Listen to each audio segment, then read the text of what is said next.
Elon Musk just interfered in Irish politics, and this changes everything. It started on St. Patrick's Day.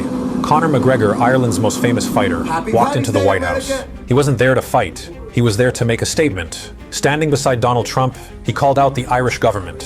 He said immigration is out of control. He said small towns are being overrun, and he made it clear he's ready to run for president of Ireland. But what set the country on fire wasn't McGregor, it was Elon Musk. He reposted McGregor's speech, amplified it to millions, turned a local political moment into a global explosion. Irish politicians were stunned, furious. They accused Musk of meddling in their democracy, of spreading dangerous misinformation, of fueling far-right narratives in a country already under pressure. Think about this. A billionaire from another continent, using his platform to shape another nation's future. This isn't just influence, this is interference. And now, the people are afraid. Tesla owners in Ireland are worried their cars will be vandalized. Communities are split.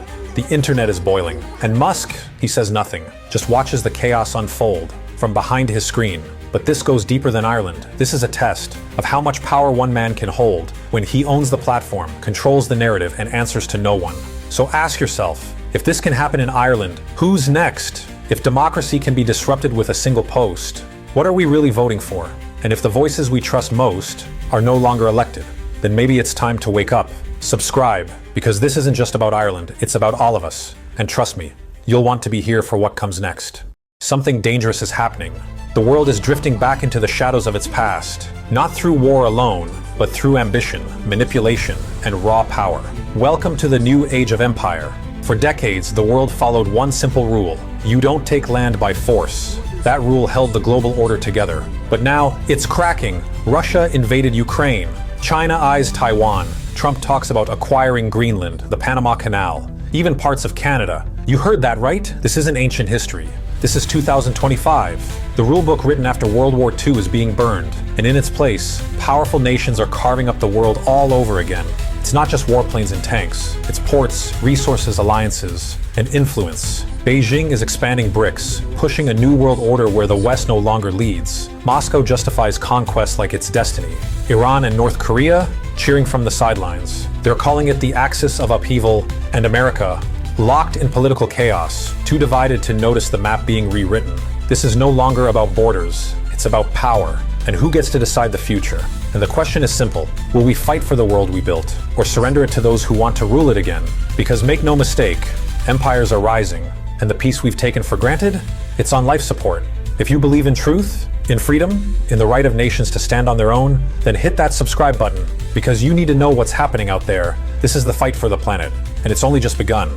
Something massive is happening in America right now, and the media can barely keep up. From Nevada to Denver, Phoenix to Greeley, tens of thousands are flooding the streets. Not for a concert, not for a celebrity, but for a revolution, led by two political firebrands, Bernie Sanders and Alexandria Ocasio-Cortez. Their mission, to take down the oligarchy. They're calling out the billionaires, Trump, Musk, and the rest of the elite class, for hijacking our democracy. They're saying what millions feel but rarely hear, that working-class Americans are being bled dry, while the ultra-rich fly higher than ever. In Denver alone, over 34,000 people gathered, breaking records, raising fists, and chanting for change. It's more than a rally, it's an awakening. They're not just criticizing Republicans, they're challenging their own party. Democrats need a spine, one supporter shouted. Bernie and AOC agree. They're demanding the party stop cozying up to corporations and start fighting for everyday people. This isn't politics as usual. It's fire, it's fury, and it's fueled by real anger. From young people buried in debt, from workers fighting for fair wages, from families priced out of housing and healthcare.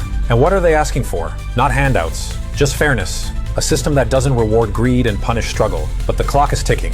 With Trump in power again, the stakes couldn't be higher. Sanders and Ocasio-Cortez are sounding the alarm and building an army of voters who refuse to be silent. So here's the truth. Whether you love them or hate them, you can't ignore them. Because this movement, it's growing, fast. And if you want to understand what's really happening in this country, if you want to stay ahead of the stories shaping our future, if you believe power should belong to people, not profit, hit that subscribe button.